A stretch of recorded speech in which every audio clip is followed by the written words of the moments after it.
एकदम श्री सद्गुरु विश्व ब्रह्मांड के नायक सर्वक्षण स्मरणीय सद्गुरु महाराज के बलपाद पद्मों में कोटि सा नमन। मंचस्थ हमारे स्वामी पंचानंद जी महाराज, सम्माननीय पूज्य बाबागण,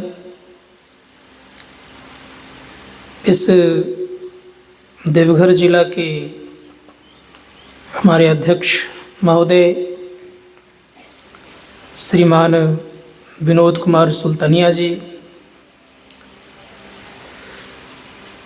समवेत समादरणीय सज्जन आदरणीय माताओं तथा भक्तिमती बहनों,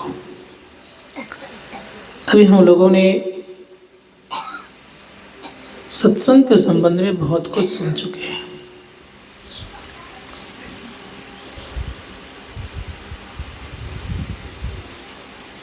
अभी आप लोगों ने सुना भी, थोड़ा सीटी कम करिए, अब प्लेन रखिए।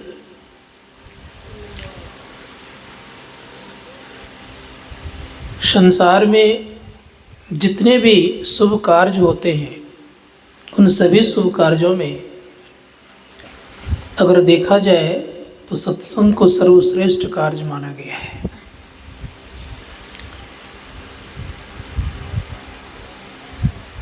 सत्संग के संबंध में ठीक से अगर विचार करेंगे आप, तो आप पाएंगे यह सत्संग केवल इसी धराधाम पर हुआ करता, अर्थात धरती पर ही होता है।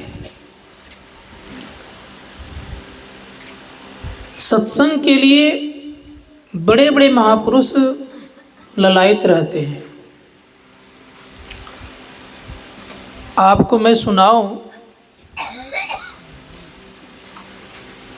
जब राजा परीक्षित को सर्पदंश लिया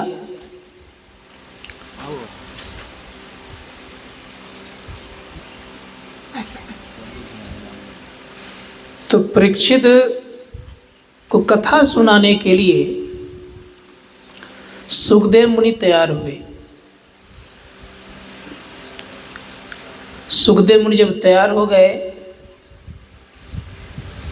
तो सुनाने के पहले, आवाज़ उतना अच्छा नहीं लग रहा है मुझे, तो ठीक करिए, सीटी बंद करिए और वो क्या बोलते हैं इसको ख़त्म करिए, प्लेन रखिए, प्लेन।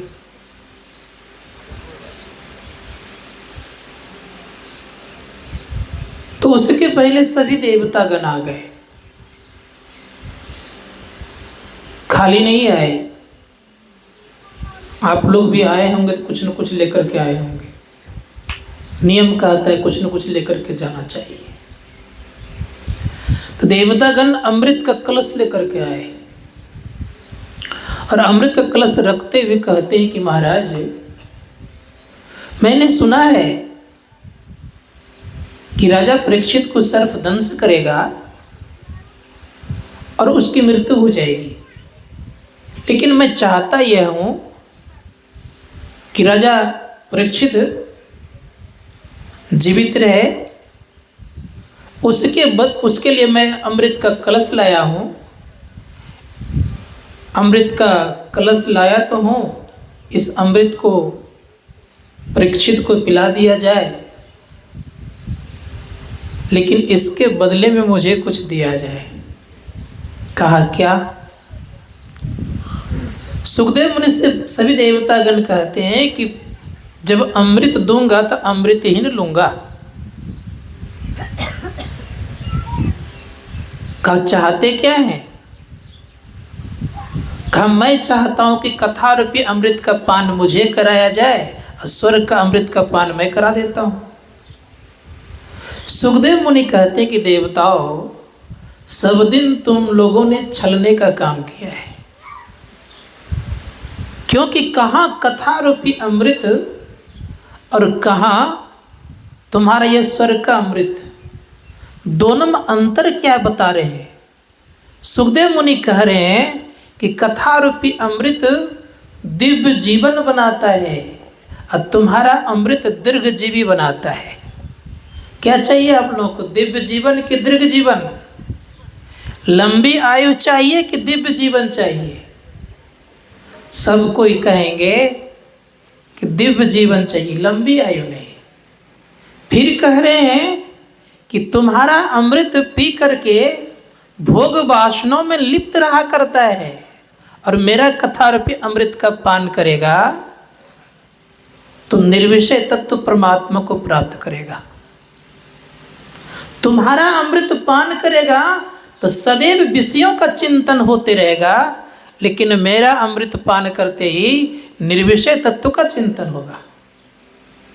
तुम्हारे अमृत पीने से, सुखदेव मुनि करे, तुम्हारे अमृत पीने से सब दिन चिंता ग्रसित रहते हैं और मेरे अमृत का पान करने से चिंता मुक्त होते हैं। और कहते कहते सुखदेव मुनि कहते हैं कि सुनो, एक कथा रूपी अमृत जो है,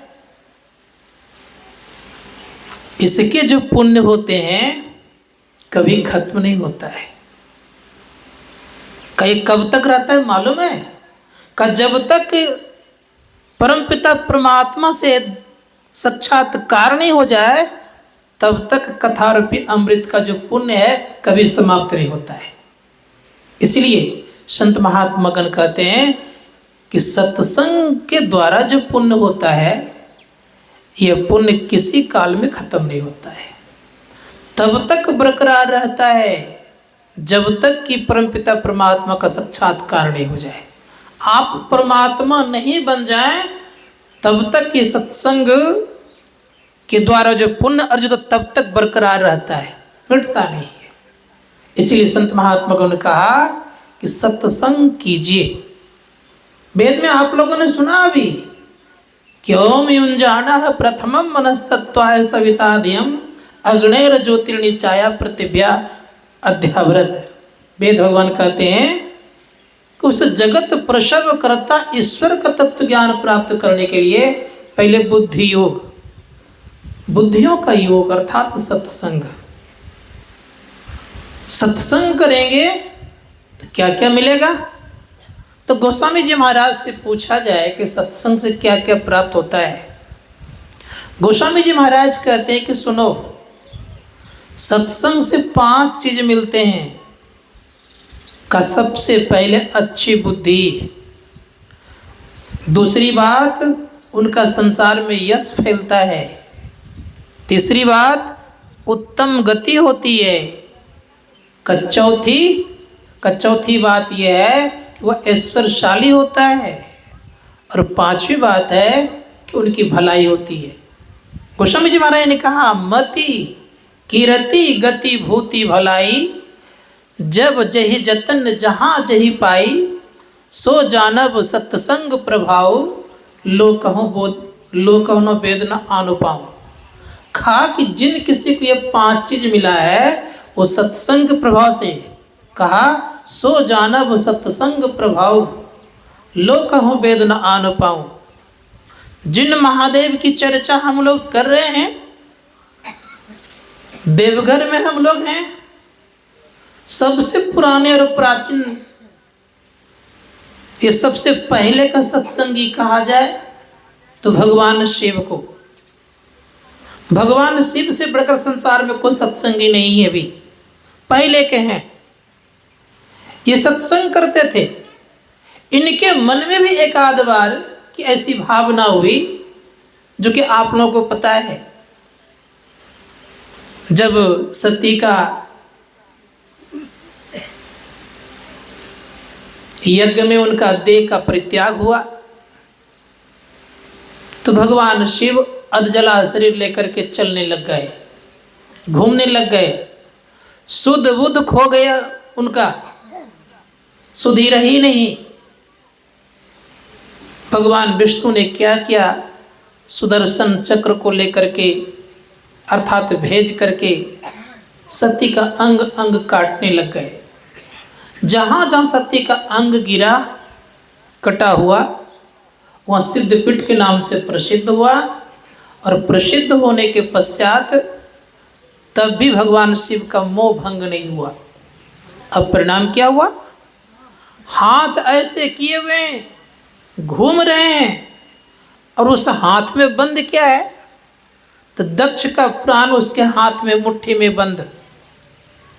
ब्रह्मा जी ने कहा कि बेटी, अर्थात दक्ष की पत्नी से कहा कि सुनो, अगर वो मुट्ठी खोल देंगे तुम्हारे पति जीवित हो जाएंगे। मुट्ठी खोलने के लिए प्रार्थना की गई। मुट्ठी जब खोल दिए उन्होंने, तो खोलने के पश्चात बकरा का शरीर लगाया, सिर लगाया और मुट्ठी खोली गई, फिर वो जीवित हो गए। लेकिन उनके मोह भंग नहीं हुए, उनके हृदय में जो दुख था वो दूर नहीं हुआ। कहाँ गए?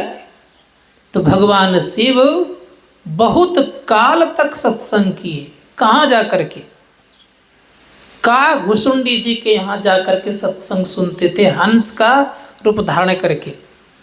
जब मन उनका प्रसन्न हुआ, सब तरह से जब वो ठीक हो गए,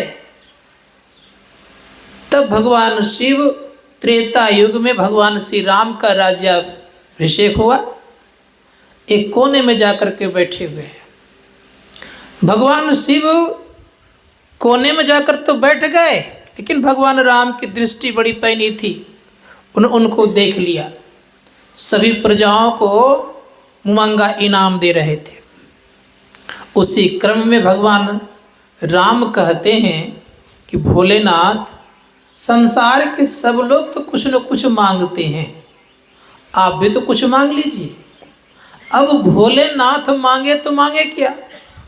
श्मशान घाट में रहने वाले और दूसरे में जो कुछ अपने लिए बनावे तो रहने वाला नहीं। एक बार सती के कहने पर सोने का घर बनाया तो रावण मांग करके लेकर के चला गया। तो इनके पास कुछ रहने वाला है ही नहीं, जो कुछ लेते देते हैं तो देते ही रहते हैं। परिणाम ये हुआ, भगवान शिव ने सोचा कि मुझे मांगने के लिए कहे हैं, अब प्रभु ने अच्छा ऑफर दिया है तो छोड़ क्यों दूँ। तो भगवान ने क्या किया? मांगा। क्या मांगा भोलेनाथ ने? नाथ एक वर मांगा, ज़्यादा नहीं मांगूंगा मैं। बाबा कह रहे थे ना कि बहुत सारा मांग करते हैं लोग, भगवान कहते मैं एक ही वर मांगूंगा।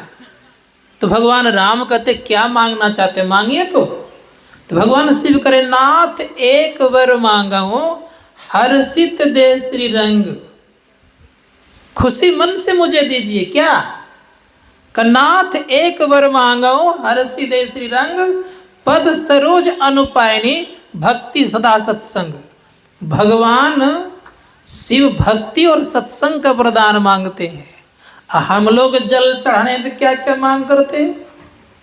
संत महात्मागण कहते हैं कि जो अस्थाई नहीं रहने वाला है उस चीज को मांग लेते हैं, जो अस्थाई रहती है उसको हम लोग नहीं मांगते हैं। क्या अस्थाई? कि भक्ति अगर आपके जीवन में हो जाए और सत्संग मिल जाए, ये कभी जाने वाला नहीं है। इसीलिए सत्संग करना चाहिए। गोस्वामी तुलसीदास जी महाराज के संबंध में आप लोगों ने सुना अभी, क्या सुना? वो जब बनारस में रहते थे, झोपड़ी ठीक नहीं थी उनकी, जलपात्र उनके पास नहीं था, खाने के लिए अन्न नहीं था, ऐसी परिस्थिति से गुजर रहे थे। ऐसे महापुरुष के समक्ष भगवान श्री राम प्रकट हुए। भगवान श्री राम कहते हैं कि तुलसीदास तुम कुछ मांग लो। तुलसीदास जी महाराज क्या मांगते हैं? उन्होंने कहा कि प्रभु मुझ पर अगर प्रसन्न है तो मुझे विशेष कुछ नहीं चाहिए। क्या चाहिए बोलो तो। भगवान श्री राम से मांगते हैं। तुलसीदास जी महाराज कहते हैं कि नाथ सुनिए, मुझे कुछ विशेष चीज नहीं चाहिए, एक वरदान दीजिए। वो भी करें, देहि सत्संग निज अंग से रंग, भवभंग कारण शरण शोकहारी। हे प्रभु मुझे सत्संग का वरदान दीजिए। पूछा गया, कहा कि तुलसीदास सत्संग का वरदान मांगते हो, क्या इस वरदान से तुम्हारा घर बन जाएगा? क्या जल पात्र खरीदा जाएगा? क्या भोजन की व्यवस्था हो जाएगी? तुलसीदास जी महाराज कहते हैं कि प्रभु, मैं आपकी बातों का समर्थन करता हूँ कि जल पात्र, भोजन पात्र, घर इत्यादि नहीं बनेगा, लेकिन जब कभी आप भक्त को दर्शन देते हैं, भक्तों का कल्याण करते हैं, तो सत्संग के माध्यम से करते हैं। दूसरा और माध्यम संसार में कोई नहीं है। संत महात्मा गणों ने कहा कि सत्संग क्या है? सत्संग का संबंध भगवान श्री कृष्ण से पूछा जाए। भगवान श्री कृष्ण हम आपको तो भले ही कुछ नहीं कहते हैं, लेकिन याद रख, कहने वाले कह के चले गए। एक बार की बात है, उद्धव जी पूछते हैं भगवान श्री कृष्ण से कि केशव, आपको लोग कैसे प्राप्त करेगा? आप उनके बस में कैसे होंगे? कोई उपाय है? भगवान श्री कृष्ण उपाय बताते कि मैं कैसे भक्तों के बस में होता हूं। लोग सोचते होंगे कि व्रत करेंगे तो भगवान में बस हो जाएंगे। यहां तक लोग सोचते होंगे कि जन्माष्टमी करेंगे तो कृष्ण हमारे हो जाएंगे। लेकिन भगवान श्री कृष्ण क्या उपाय बता रहे हैं? भगवान श्री कृष्ण ने कहा कि हे उद्धव जी, मैं किसी व्रत से बस नहीं होता हूं, ना व्रत करने वाले के बस में होता हूं। अब व्रत करते करते करते करते याद रखिएगा, जितने प्रकार के व्रत करते हैं हम लोग, सोमवारी, मंगलवारी, बुधवारी, बृहस्पतिवारी, शुक्रवारी, एक दिन मरने की भी बारी आ जाएगी तभी भगवान श्री कृष्ण बस नहीं होंगे। तब भगवान श्री कृष्ण कहते हैं अपने मुख से कि मैं बस कैसे होता हूं बता रहा हूं। भगवान श्री कृष्ण ने कहा, ना माम रोदती योगो न सांख्यम धर्म एव च स्वाध्याय तपस् त्यागो निष्ठा प्रत दक्षिणा वर्ताणे यज्ञ छंदांसी तीर्थानि नियमायमा यथा वृंत सत्संग संगोपोपि माम। कहे उद्धव, मैं सत्संग करने वालों से बस होता हूं, मैं योग करने वाले के बस में नहीं होता हूं। ना माम रोदती योगो ना सांख्यम धर्म एव च का बहुत सारे शास्त्रों का अध्ययन, एक सांख्य शास्त्र है, भगवान कपिल ने इसको लिखा है, रचा है। इसमें पुरुष और प्रकृति की चर्चा होती है। कहा कि इन ग्रंथों को पढ़ने से मैं बस नहीं होता हूं। ना सांख्यम धर्म एव च, धर्म के ध्वजा फहराने वालों के बस में नहीं होता हूं। स्वाध्याय तपस् त्यागो निष्ठा प्रत दक्षिणा का स्वाध्याय करने वाले के बस में नहीं होता हूं। नैष्ठिक कार्य करने वाले के बस में नहीं होता हूं। और यहां तक कहते कहते कहा, व्रतानि यज्ञ छंदांसी तीर्थानि नियमायमा का व्रत करने वाले के बस में नहीं होता हूं, यज्ञ कर्ताओं के बस में नहीं होता हूं, छंद चौपाई सोरठा लिखने वाले के बस में नहीं होता हूं। जब कभी बस होता हूं प्रभु, अर्थात उद्धव से करें, जब कभी मैं बस होता हूं उद्धव, तो मैं सत्संग करने वालों से बस होता हूं, बाकियों से बस नहीं होता हूं। अगर भगवान को बस करना हो तो क्या करना चाहिए? संत महात्मा गण कहते कि सत्संग कीजिए, भगवान आपके बस हो जाएंगे। इतना ही कह करके नहीं छोड़ दिया भगवान श्री कृष्ण ने। भगवान श्री कृष्ण कहते हैं कि उद्धव जानते हैं कि सत्संग करने वाले कि जीवन में याद रखिए कि जो सत्संग करते हैं उनके पीछे पीछे मैं चलता हूं। हम लोगों को पता है, जानकारी भी है कि भगवान कृष्ण कह रहे हैं उद्धव से कि मैं सत्संग करने वालों से बस होता हूं। इस शरीर को पवित्र करने के लिए कभी कभी यदा कदा आप लोग गंगा स्नान करने जाते हैं, वहां से जल लाते भगवान शिव को चढ़ाते हैं। लेकिन पता होनी, जानकारी होनी चाहिए हम लोगों को। क्या जानकारी होनी चाहिए कि गंगा निकली है कहाँ से? गंगा निकली है भगवान विष्णु के चरण नख से, जिन चरणों को हम लोग काटते छांटते रहते हैं, शरीर के सबसे निकृष्ट अंग अंग कहलाता है। वो क्या? तो चरण नख, उससे गंगा निकली हुई है। अर्थात यह समझिए कि गंगा से अधिक पवित्र भगवान विष्णु के चरण नख, उन चरणों से ज्यादा पवित्र उनके देह। अब ऐसे भगवान विष्णु कह रहे हैं, भगवान विष्णु का अवतार कृष्ण है। कृष्ण कह रहे हैं कि हे उद्धव, जब संत के धूल उड़ते हैं तो उनके पीछे पीछे मैं चलता हूं तो मैं पवित्र होता हूं। का अनुवारजाम्यम नित्यं प्यतु घृणेनु, का हे उद्धव, जब उनके धूल उड़ते हैं तो मैं उस धूल को अपने सिर पर लगाता हूं तो पवित्र हो जाता हूं। अर्थात भगवान के देह से अधिक पवित्र संतों के चरण धूल। जिन चरणों को वह धूल है वो चरण कितना पवित्र होगा, जिनके वो चरण हैं वो कितने पवित्र होंगे। इसीलिए संत कबीर साहब ने कहा, कबीर मन निर्मल भया जैसे गंगा नीर, अब पाछे पाछे हरि फिरे कहत कबीर कबीर। संत महात्मा गण कहते हैं कि अगर जीवन में कल्याण चाहते हैं तो संतों का संग कीजिए। संत का संग करेंगे तो आप पवित्र हो जाएंगे। प्रथम भक्ति की शुरुआत संतों से की गई है। इसलिए भगवान श्री राम कहते हैं कि प्रथम भक्ति संतन कर संगा, संतों का संग करना ही पहली भक्ति है। लेकिन संत को कितना बड़ा माना गया।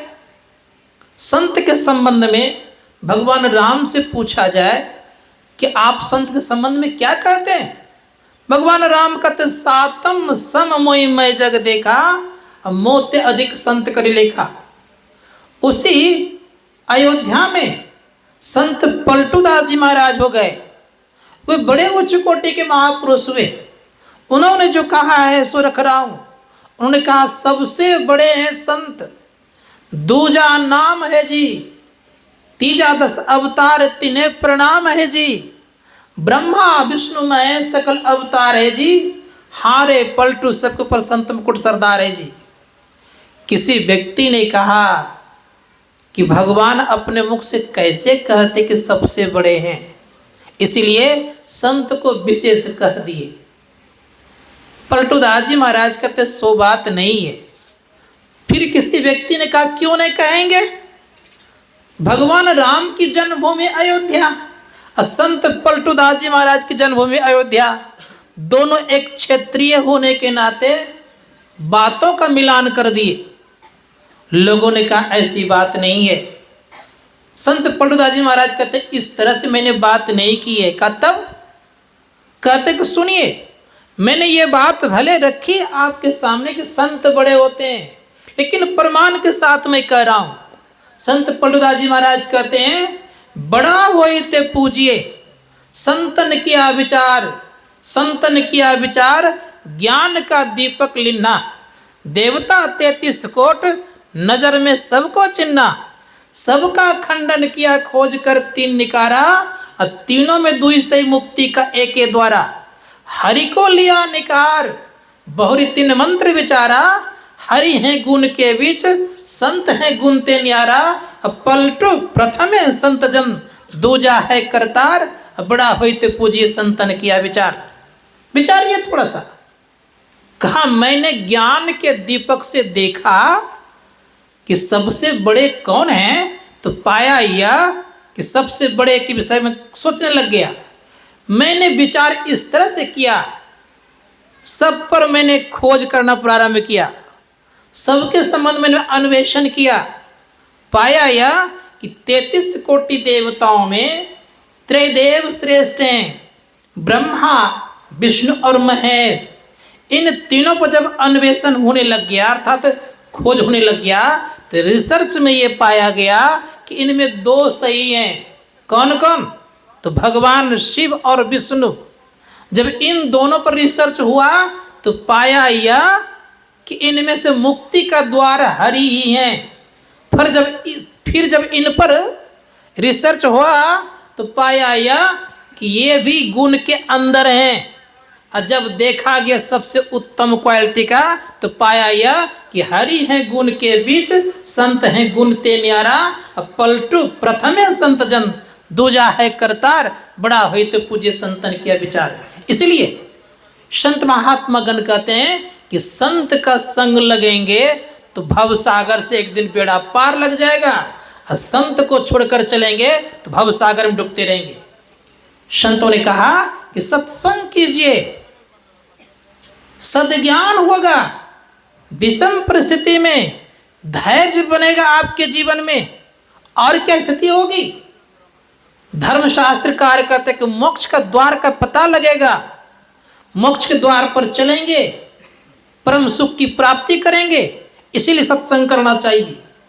सत्संग संबंध में प्रसंग सुनाता मैं आप लोगों को। एक बार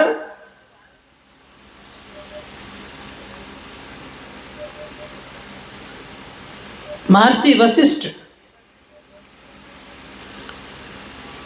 घूमते फिरते चले गए विश्वामित्र मुनि के आश्रम में।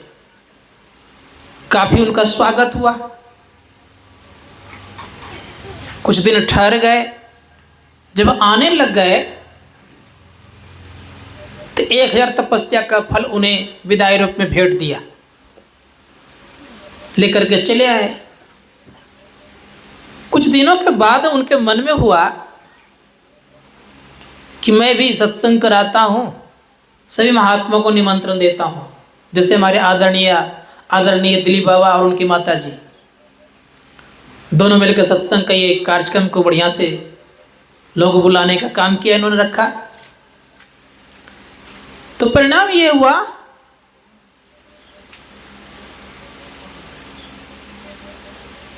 कि विश्वामित्र सभी महात्माओं को निमंत्रण दिए, सबके सब आ गए। उसमें विश्वामित्र मुनि भी आए।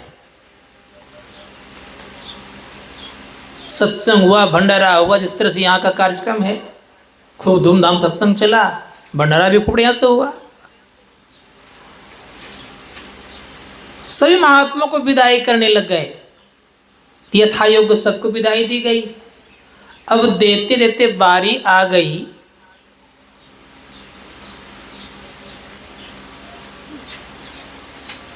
विश्वामित्र मुनि की। तो सोचा कि ये बड़े महात्मा हैं, इनको कुछ बड़ा चीज देना चाहिए। तो उन्होंने क्या किया, पल भर सत्संग का फल उनको दिया। जो ही पल भर सत्संग का फल दिया तो उनकी भौवें टेढ़ी हो गई। अब करे तो करे क्या। महर्षि वशिष्ठ ब्रह्म ऋषि थे, मन की बात को जानते थे, भाप गए। कहा गया है कि संत न देखे बोलो चाल, वो परखे अंदर की हाल, भीतर के हाल को जानते हैं वो। महर्षि वशिष्ठ कहते हैं कि ऋषिवर, आप इस विदाई से संतुष्ट नहीं हैं।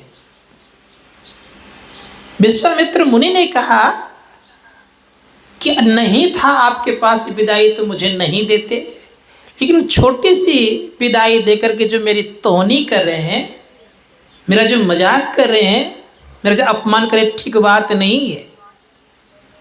महर्षि वशिष्ठ कहते कि थोड़ी सी विदाई लग रही है आपको, तब थोड़ी नहीं कहता तब ज़्यादा। खल लगता है कि आप सत्संग से अनभिज्ञ हैं, आपको सत्संग के संबंध में जानकारी नहीं है। अगर जानकारी होती तो शायद आप इस तरह नहीं बोलते। महर्षि वशिष्ठ कहते हैं अगर ऐसी बात है तो एक काम किया जाए, जो इसके निर्णय कराने वाले हैं उनके पास का निर्णय करा लिया जाए। चलिए, दोनों महात्मा चल पड़े। अब चले तो कहाँ जाए, तो सबसे पहले ब्रह्मा जी के पास गए। ब्रह्मा जी ने देखा कि दो महात्माओं का झगड़ा है, किसी को विशेष है किसी को कम कह दूंगा। एक तो शांत हैं और दूसरे हैं क्रोधी। कहीं अगर किन्हीं के पक्ष में कर देता हो, कहीं श्राप दिया तो मेरा तो और ज़्यादा परेशानी बढ़ जाएगी। देखिए, मैं सत्संग भजन करता नहीं हूँ, सृष्टि करता हूँ, सृष्टि करने का कार्य मेरा है। सत्संग भजन तो उधर और कोई करते उनके पास चले जाइए। तो वहाँ चलकर भगवान विष्णु के पास पहुँचे। भगवान विष्णु ने सोचा कि एक बार में नारद जी को रास्ते पर लाने का प्रयास किया तो ऐसा श्राप दिया उसने कि जब मैं त्रेता युग में पहुंचा तो जिंदगी भर शोकाकुल रहा, शोक से ग्रसित रहा।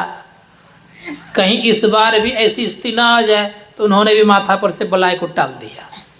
अब करे तो करे क्या।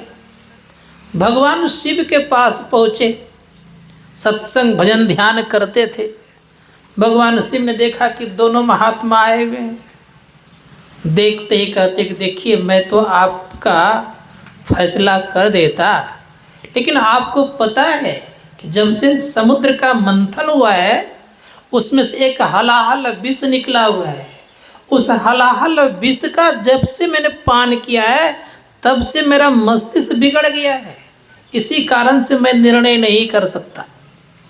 रह गई बात इस निर्णय करने को, तो शेष जी के पास चले जाइए। शेष जी के पास दोनों महापुरुष पहुँचते हैं। अब पहुँचते ही विचार रखते हैं। तो शेष जी कहते हैं, देखिए मेरे ऊपर धरती का भार है, मही का भार अगर हरण कर लीजिए आप लोग तो मैं निर्णय कर दूं। धरती का भार हरण करने के लिए कहा गया तो कोई तैयार नहीं हुआ। कर लीजिए, एक काम कीजिए, मैं एक तराजू रखता हूँ, जिनके द्वारा ये धरती का भार ऊपर उठ जाएगी, समझिएगा फैसला हो गया। तो रख दिया गया। तो कहा गया विश्वामित्र मुनि को कि आप 1000 वर्ष तपस्या का फल रखिए। जैसे का 1000 वर्ष तपस्या का फल रखिए, रखा तो पृथ्वी टस से मस नहीं हुई। विश्वामित्र ने रखा लेकिन टस मस नहीं हुई। लेकिन महर्षि वशिष्ठ से कहा कि आप रखिए, तो पल भर का जैसे ही फल रखा पृथ्वी अधर में लटक गई। जैसे अधर में लटक गई पृथ्वी, तो विश्वामित्र मुनि कहते महाराज इंसाफ तो कर दीजिए। कहा अब तो साफ हो गया, इंसाफ करना क्या है, आपने रखा कुछ नहीं हुआ, इनके रखते ही हो गया। गोस्वामी जी महाराज कहते तात स्वर्ग अपवर्ग सुख, धरिये तुला एक अंग, तुलन ताई सकल मिली, जो सुख लब सत्संग। सातों स्वर्गों का सुख एक पलड़े पर रख दिया जाए और पल भर सत्संग का सुख एक पलड़े पर, तब भी बराबर नहीं होगा। ये कब कह रहे हैं? हनुमान जी जा रहे थे लंका। लंका के मुख्य द्वार पर एक लंकेश नाम करके राक्षसनी रहती थी। जैसे पार कर गए तो पार करने के क्रम में लंकेशनी देख लेती है, चोर चोर करके चिल्लाने लगती है। लंकेशनी कहती कि चोर के भांति तुम लंका प्रवेश क्यों कर रहे हो? जानते हो तुम कि यहाँ का नियम क्या है? कि चोर को जिंदे यहाँ पर खाया जाता है और मैं तुम्हें खा जाऊंगी। हनुमान जी बड़े प्रेम से कहते हैं कि यहाँ का नियम यही है कि चोर को जिंदे खाया जाता है। कहाँ का सबसे बड़ा चोर तो तुम्हारा राजा है रावण, तुमको उसको खाने की भूख नहीं थी, क्यों उनको खाई तुम? लंकेशनी कहती वो तो राजा है, उनको कैसे खाया जाएगा? का तुम्हारा नियम कैसा? का सुनो, दानवों का कोई नियम नहीं हुआ करता है। क्यों? कि दानव हर क्षण अपने नियम को बदलते रहता है, लेकिन सतमार्ग पर चलने वाला व्यक्ति उनका नियम बरकरार बना रहता है। इसलिए मुझे रोको मत, मैं जाने नहीं दे सकती आपको। हनुमान जी ने किया कि एक मुष्टिका कस करके लगा दी, लुघड़ गई, खून बमन करने लग गई। और जब खून बमन करने लग गई तो परिणाम ये हुआ, जब होश में आती है, अपने आप को संभालती है, तो हाथ जोड़ती है, यही बात कहती तात स्वर्ग अपवर्ग सुख, धरिये तुला एक अंग, तुलन ताई सकल मिली, जौ सुख लब सत्संग।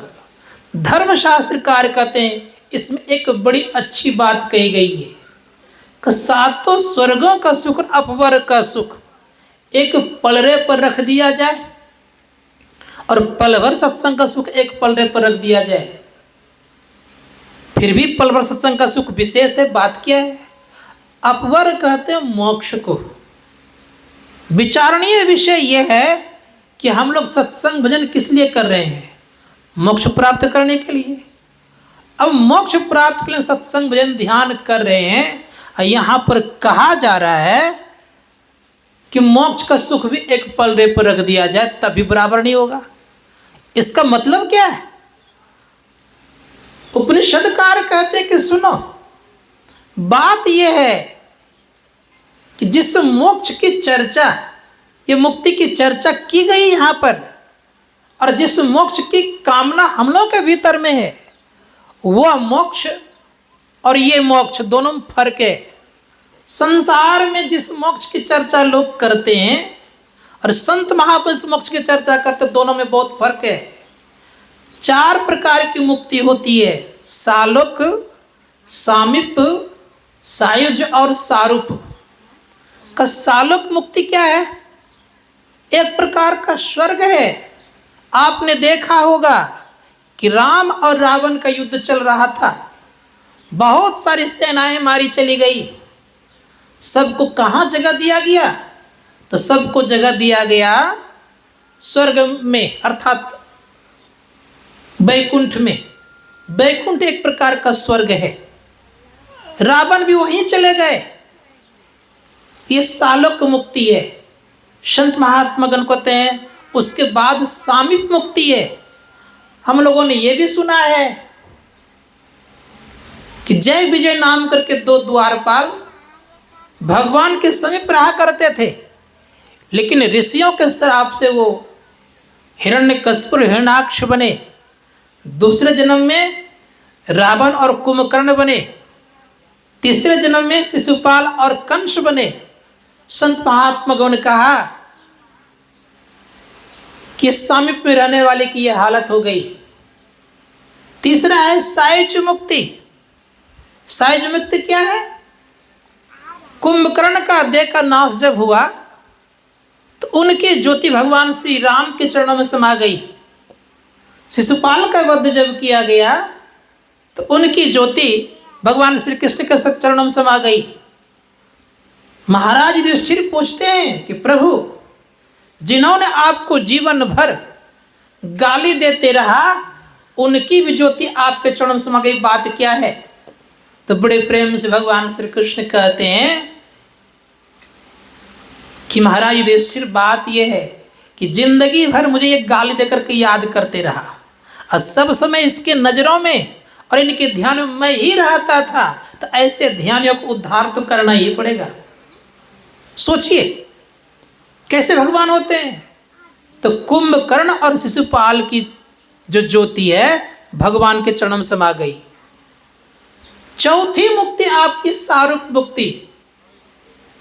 भगवान राम और लक्ष्मण दोनों जा रहे थे जंगल में।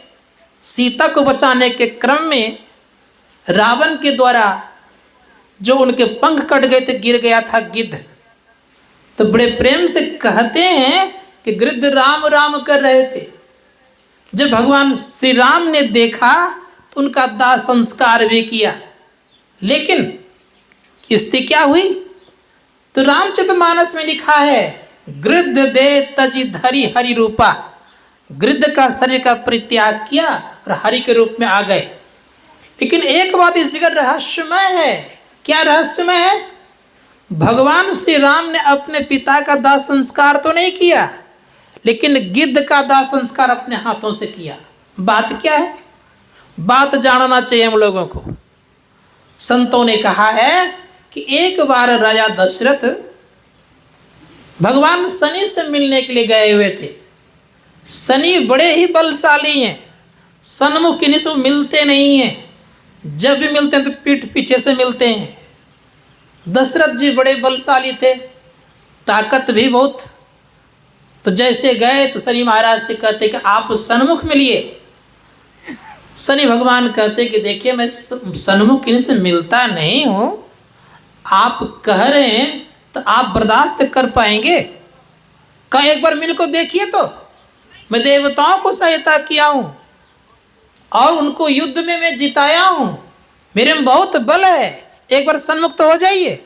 जैसे शनि भगवान सन्मुख होते हैं तो दशरथ जी धड़ाम से गिरते हैं नीचे, तो वही जटायु उनकी रक्षा करते हैं, जान बचाते हैं। और जान बचाने के क्रम में दशरथ जी कहते कि मुझे आपने जान बचाए हैं, एक वरदान आप मुझसे मांग लीजिए। तो दशरथ जी से जटायु वरदान मांगते हैं क्या? तो कहते हैं कि आपका जो पहला पुत्र होगा वही मेरा दाह संस्कार करेगा। परिणाम ये हुआ कि आप सोच लीजिए कि उसी वचन को रखने के लिए भगवान राम को ज्ञान है, लेकिन दशरथ को याद नहीं है। दशरथ जी तो राम राम कर शरीर का परित्याग किए, लेकिन भगवान श्री राम को यह जानकारी है कि मेरे पिता की प्रतिज्ञा नहीं टूट जाए, इसलिए उन्होंने क्या गिद्ध का संस्कार किया, लेकिन अपने पिता का संस्कार नहीं हुआ। क्यों? कि पहले से पिता ने वचन दे के रखा था कि पहला पुत्र ही में आपका दाह संस्कार करेगा। तो राम ने संस्कार किया, इसीलिए तो बना कैसा? तो गिद्ध दे तज करके कहाँ चले गए? तो गिद्ध का शरीर परित्याग करके हरि को रूप धारण किया और पुनः जाकर के वैकुंठ अर्थात चले गए स्वर्ग। अर्थात 7 प्रकार का स्वर्ग होता है। धर्मशास्त्रकार कहते हैं इन सारे स्वर्गों को जाने में जो लाभ है वो विशेष लाभ नहीं है। भगवान राम कहते हैं क्या स्थिति होती है? तो भगवान राम कहने लग गए इसके पीछे कारण यह है कि जितने प्रकार के स्वर्ग हैं सब एक न एक दिन दुख देने वाले हैं। स्वर्ग हूँ स्वल्प अंत दुखदाई, अंत में दुख ही मिलता है। तो करना क्या चाहिए? का सत्संग करिए मन लगा करके, लेकिन 2 तरह का सत्संग होता है, याद रखिएगा। कौन कौन? का धर्म कथा बाहर सत्संगा, अंतर सत्संग ध्यान अभंगा। जब हम ध्यान करेंगे तो आंतरिक सत्संग होगा, और ध्यान बिना ज्ञान नहीं होगा, याद रखेंगे। संतों ने कहा कि ध्यान का जो बल है ये सर्वश्रेष्ठ बल है। जितने प्रकार का आपका बल है वह बल आपका धीरे धीरे उतर जाएगा, लेकिन ध्यान का बल दिनों दिन बढ़ता है। हम लोग को पता है कि राष्ट्रपिता महात्मा गांधी ट्रेन से सफर कर रहे थे, मिलिट्री के बोगी में बैठे थे। अब परिणाम ये हुआ कि मिलिट्री ने देखा कि ये भारत छोड़ो आंदोलन कर रहे हैं, इनका नारा है कि हे अंग्रेजों भारत छोड़ो। आज अकेला है, ये अवसर है इनका कुछ न कुछ अपमान किया जाए। तो राष्ट्रपिता महात्मा गांधी गए बाथरूम, तो झोला पड़ा हुआ था। तो मिलिट्री ने क्या उठा करके झोला बाहर फेंक दिया। और जब बाहर फेंक दिया तो आया, पूछा कि मेरा झोला कहाँ है? कहा आपका झोला घूमने के लिए गया है। समझ गए कि इन लोगों ने फेंक दिया है। परिणाम ये हुआ कि 2-4 मित्र उसके और अन्य बोगी में रहा करते थे, वहाँ उनसे मिलने के लिए लोग गए। तो जितना बक्सा इत्यादि था सब ट्रेन से बाहर फेंक दिए। उधर से जब आए तो कहा कि मेरा बक्सा और सामान सब कहाँ है? तो महात्मा गांधी जवाब देते हैं कि सुनिए कि आपका बक्सा और सामान सब मेरा झोला खोजने के लिए गया है। आत्मबल था, अकेले भी लड़ लेते थे। और आत्मबल बढ़ता कैसे है? शरीर बल बढ़ता है शुद्ध संतुलित आहार करने से। मन बल बढ़ता है, ध्यान मन बल बढ़ता है आपका ये सत्संग और भजन करने से। लेकिन आत्मबल बढ़ता है ध्यान करने से। ये घटता नहीं, बढ़ता है दिनों दिन। इसलिए गुरुदेव कहते ध्यान करना चाहिए। धर्म कथा बाहर सत्संगा, अंतर सत्संग ध्यान अवंगा। ध्यान क्या है? तो संत कबीर साहब कहते हैं मूल ध्यान गुरु रूप है, मूल पूजा गुरु पांव, मूल मंत्र गुरु वचन है, मूल सद्भाव। कबीर साहब ने कहा कि मूल ध्यान गुरु रूप है। गुरु का रूप का ही ध्यान क्यों करना चाहिए? अभी तो शिव जी की चर्चा हो रही थी, तो भगवान शिव से ही पूछा जाए कि आपका विचार क्या है। शिव नगरी है ये, किन से पूछेंगे आप? तो भगवान शिव से आप लोग नहीं पूछ पा रहे हैं तो माँ पार्वती पूछती है। माँ पार्वती कहती है कि भोलेनाथ मुझे एक बात बताइए, संसार में सर्वश्रेष्ठ मंत्र कौन सा है? और दूसरी बात यह कि सर्वश्रेष्ठ मंत्र कौन है और कौन सा मंत्र जपा जाए? भगवान शिव से पूछ रहे माँ पार्वती। भगवान शिव स्वयं अपने मुख से कहते हैं कि हे पार्वती सुनो, संसार में 7 करोड़ महामंत्र होते हैं, लेकिन याद रखना 7 करोड़ महामंत्र चित्त को भ्रमित करता है, लेकिन गुरु मंत्र एक ऐसा है ये चित्त को भ्रमित नहीं करता है। करता क्या है? ये मोक्ष देने वाला मंत्र हो जाता है। भगवान शिव की इस बातों को सुन करके माँ पार्वती बड़े ही प्रसन्न मुद्रा में कहती है कि प्रभु आपने तो मेरे दिमाग के सारे संशय खत्म कर दिए। भगवान शिव ने कहा 7 महामंत्र आश्रित नमस्कार का एक एव गुरु महामंत्रो गुरुतक्षर द्वयम, 2 अक्षर का जो मंत्र है ये गुरु मंत्र, हे देवी ये सर्वश्रेष्ठ मंत्र है। कितने प्रकार के मंत्र हैं? 7 करोड़ मंत्र हुआ करते महामंत्र कहलाते हैं, लेकिन 7 करोड़ महामंत्र दिग्भ्रमित करता है, संशय में डालता है, लेकिन गुरु मंत्र जो 2 अक्षर का है ये संशय में डालता नहीं देवी। ये क्या करता है? तो मोक्ष का आधार बनता है। इसलिए संत महात्माओं ने कहा कि गुरु मंत्र जपना चाहिए। गुरु मंत्र के जपने से लाभ क्या होगा? धर्मशास्त्रकार ने कहा, ग्रंथों में आया है कि गुरु मंत्र के जपने से गुरु के तरह सारा ज्ञान उनके अंदर में आ जाता है। वेद रूप गुरु होते हैं, याद रखिएगा, पंडित रूप गुरु होते हैं। यहां तक कहा गया है गुरु को कल्प वृक्ष भी कहा गया है, कामधेनु भी कहा गया है। इसलिए जो कोई गुरु मंत्र को जपेंगे, याद रखेंगे, उनके सारे मनोरथ पूरे होंगे। गुरु नानक देव जी महाराज कहते हैं गुरु की मूर्ति, अब करें कि गुरु की मूर्ति को जो हृदय में बसा लेते हैं होता क्या है? कहा गुरु की मूर्ति हृदय बसाओ, जो इच्छा सोई फल पाओ। जो इच्छा करें उसकी पूर्ति हो जाएगी आपको। क्यों पूर्ति होगी? तो चरणदास जी महाराज कहते हैं कि कल्प वृक्ष गुरुदेव मनोरथ सब सरे, कामधेनु गुरुदेव क्षुधा तृष्णा रे। ये कल्प वृक्ष होते हैं और कामधेनु होते हैं, इसीलिए गुरु मंत्र का जाप करना चाहिए। कैसे? कहा कि गुरु मंत्र को जपने से बहुत लाभ होता है, क्योंकि सबसे पवित्र मंत्र है। हमारे गुरुदेव कहते हैं अति पावन गुरु मंत्र मन ही मन, जाप जपो उपकारी गुरु रूप को मानस ध्यान तपो। जो कोई साधक गुरु मंत्र को जपते हैं और गुरु रूप का ध्यान करते हैं तो होता क्या है? तो गुरु में समस्त देवतागण विद्यमान होते हैं। हमारे गुरु माया ने कहा देवी देव समस्त पूर्ण ब्रह्म परम प्रभु गुरु में कर निवास कहत है संत सबू। इतना ही कह करके नहीं छोड़ दिए, और आगे क्या कहा? आगे कहा कि सुनो, गुरु जो होते हैं प्रथम देव कहलाते हैं। लक्ष्मीपति जी महाराज ने कहा प्रथम देव गुरुदेव जगत में और न दूजो देवा। इसलिए गुरु मंत्र का जाप करना चाहिए, गुरु का ध्यान करना चाहिए। इन दोनों में अगर आप आगे बढ़ जाते हैं तो आपका जीवन बड़ा सफल होता है। धर्मशास्त्रकार ने कहा जब मनोयोग पूर्वक हम आप अगर इस तरह से करते रहेंगे तो निश्चित याद रखिएगा कि बेड़ा पार लगेगा। तो आंतरिक सत्संग के संबंध में मैं कह रहा था कि जब ये मानस जप और मानस ध्यान ठीक ठाक हो जाए तब क्या करना चाहिए? तब कहते हैं कि देखने कला से देखना चाहिए। किसको देखना चाहिए?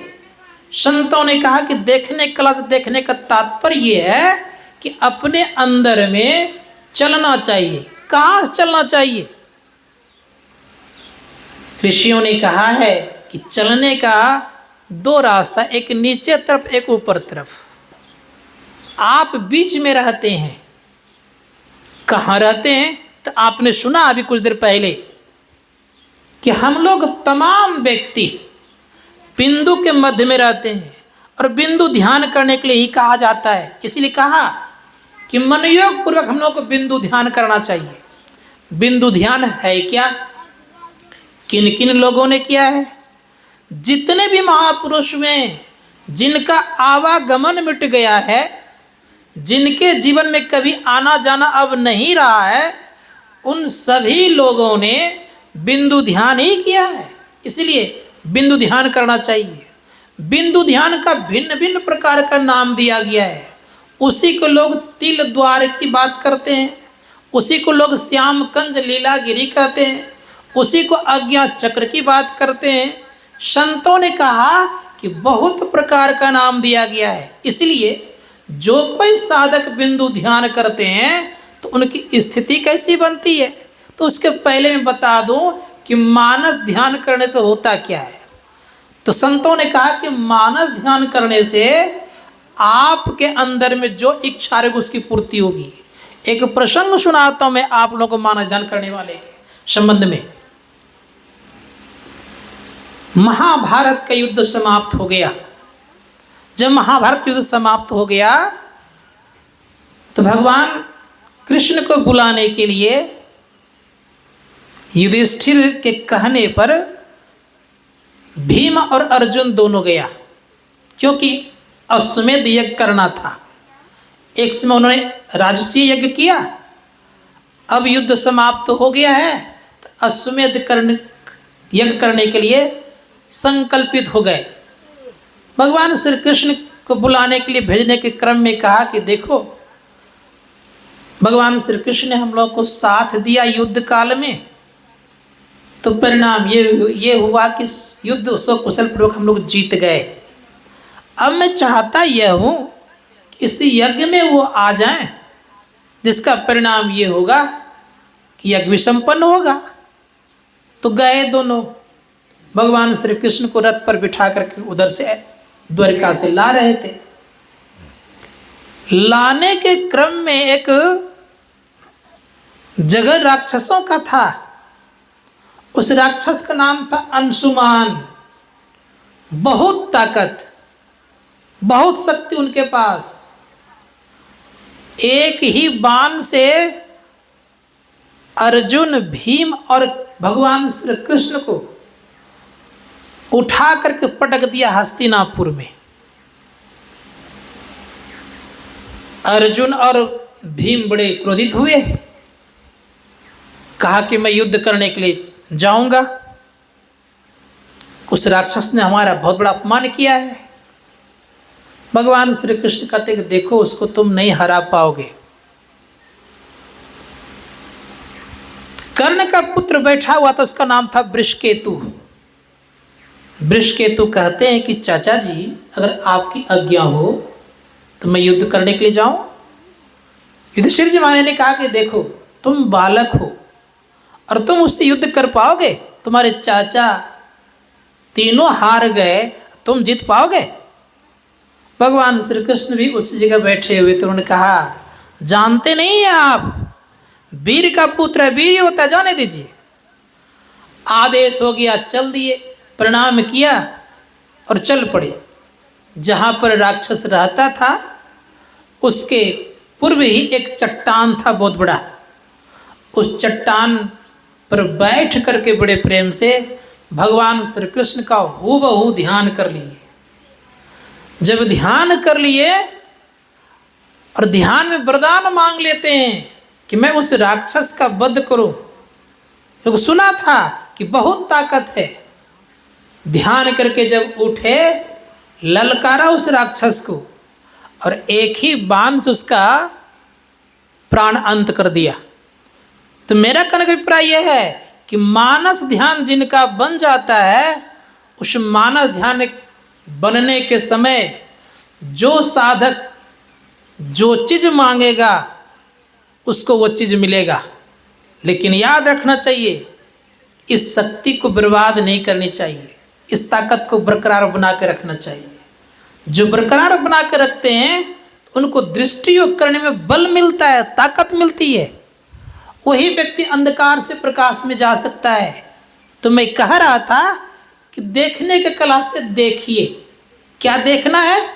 ऋषियों ने कहा कि प्रथम पट को अगर ठीक ठीक देखते हैं तो देखते देखते होगा क्या? हमारे गुरुदेव कहते हैं लखत लखत छवि बिंदु प्रभु की ज्योति मंडल धसिधाई हो। वो साधक चलते चलते अर्थात देखते देखते ज्योति मंडल में प्रवेश कर जाता है। और ज्योति में प्रवेश करता है तो होता क्या है? क्या पहले कौन ज्योति दिखती है?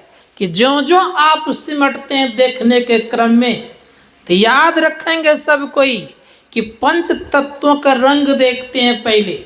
पांच तत्वों का रंग क्या है? तो धर्मशास्त्रकार ने कहा कि पहला है मिट्टी का रंग पीला, जल का रंग लाल होता है, अग्नि का रंग काला होता है, हवा का रंग हरा होता है और आकाश का रंग सफेद होता है।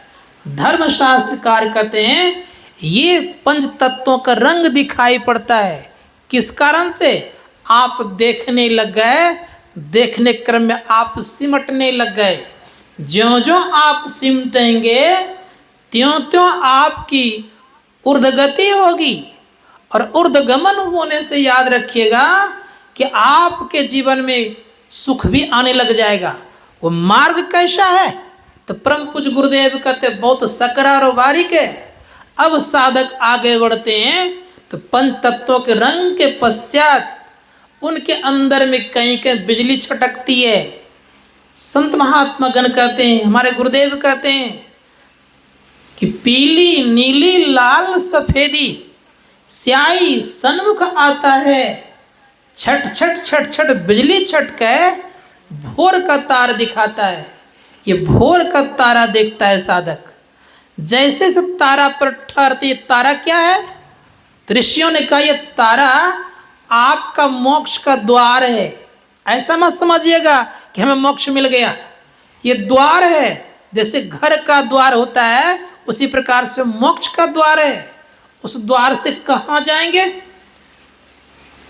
तो संतों ने कहा है कि उस द्वार से आप सर्वप्रथम प्रकाश मंडल में जाएंगे। अब प्रकाश मंडल में क्या मिलेगा? का शब्द मिलेगा। इसके संबंध में परम संत बुल्ला साहब भी कहते हैं। बुल्ला साहब ने कहा कि सुनो, उनकी वाणी में है, वे कहते हैं कि बैठ अंदर देख कंदर जहां जिए का वास, उल्टी प्राण अपान मेटो श्वेत शब्द निवास। उन्होंने कहा कि अपने अंदर में अगर बैठना जान गया, और के अंदर कहते हैं गुफा को, उस गुफा को देखना अगर जान गए आप तो मिलेगा क्या? बैठ अंदर देख अंदर जहां जिए का वास, अर्थात जहां जीवात्मा का वास है, निवास है। अगर ठीक ठाक वहां देख लिए तो परिणाम क्या होगा? कि आप उल्टेंगे। का उल्टी प्राण अपान मेटो, जैसे आप उल्टेंगे तो मिलेगा क्या? का श्वेत शब्द निवास, अर्थात तो श्वेत शब्द मिलेगा। साधक के अंदर में दो तरह का शब्द मिलता है। प्रारंभिक साधना करता है साधक तो उन्हें काला शब्द मिलता है, अर्थात अंधकार मंडल का शब्द मिलता है। इसको जब पार करता है तो श्वेत शब्द में परिणत होता है।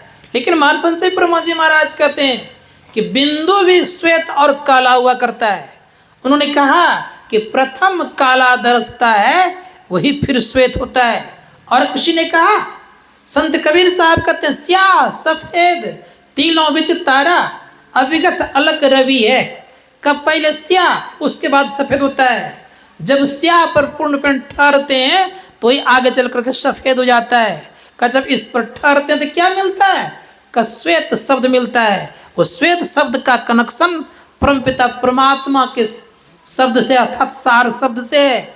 महर्षि में प्रमाण जी महाराज कहते हैं बड़े प्रेम से, गुरुदेव की वाणी में है कि प्रत्येक साधक के भीतर में याद रखेंगे 5 केंद्र होते हैं। तो उन्होंने कहा बजती है 5 नौबतें, सुन एक एक को, अब प्रति एक पे चढ़ जाके निज ना खोजना। अब कह रहे हैं गुरुदेव, पंचम बजय धुर घर से जहां आप विराजे, गुरु कृपा से में ही तहां पहुंची खोजना। ये गुरु कृपा से है। इसीलिए संत महात्मा ने कहा कि सत्संग मन लगा के करना चाहिए। इसीलिए संत पंडुदास जी महाराज कहते हैं, कब हो सत्संग ना किन्ना, भूखे को अन्न नहीं दिना, माया वो मोह में फूले, कुटुंब परिवार लखी झूले, पलटू दास लखी रोया, सुगर तन पाए खोया। संत महात्मा ने कहा कि सुंदर तन पाए हैं किस लिए?